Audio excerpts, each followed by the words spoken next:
vous savez, M. Ousmane Sonko, depuis qu'il est entré en politique, a fait l'objet d'un ostracisme terrible, simplement parce qu'il a été l'un des rares à tout de suite mettre sur la table les problèmes de malversation et de grande corruption qui se passent au plus haut niveau de l'État.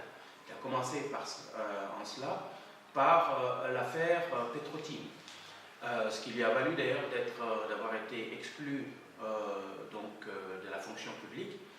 Et donc les choses continuent.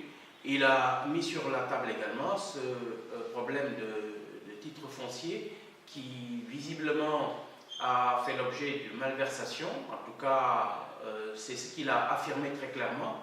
Il a porté plainte, donc il n'a pas attendu d'ailleurs qui que ce soit, il a porté plainte au niveau du procureur. Je pense qu'il a fait également une plainte au niveau de l'OFNAC. Malheureusement, aucune de ces plaintes n'a abouti à une quelconque réaction. Alors aujourd'hui, qu'on nous dise que M. Diallo a fait, en tout cas que M. Diallo fasse une sortie pour en tout cas critiquer cette attitude de Ousmane Sonko en jouant sur les chiffres, disant que ce n'était pas 94 milliards mais que ça se réduit à quelques 3 milliards ou je ne sais quoi. Je crois que tout cela, en fait, ça fatigue les populations.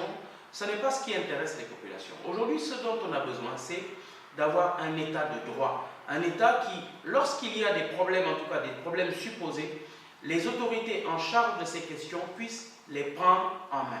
Le procureur se doit de prendre en main ce dossier et je suis très heureux d'entendre Sonko dire qu'il ne répondra pas à une quelconque convocation de l'Assemblée nationale, mais plutôt à la convocation du procureur de la République. C'est ça qui devrait être la règle. Aujourd'hui, d'ailleurs, cette Assemblée nationale devrait tout simplement se calmer et attendre que cette élection puisse passer, parce qu'elle a affaire non plus à un simple député, mais bel et bien à un candidat à la présidentielle. Et par rapport à l'engagement de Maître El Hadji Diouf dans cette affaire aussi, ça a surpris plusieurs personnes.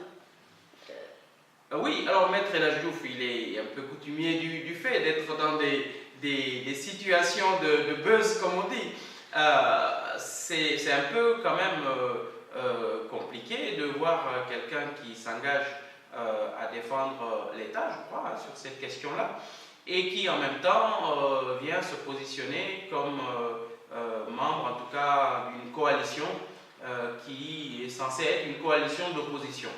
Alors, ça peut, disons, mettre en tout cas le doute dans la tête de certains, mais ça, c'est l'option du candidat en question.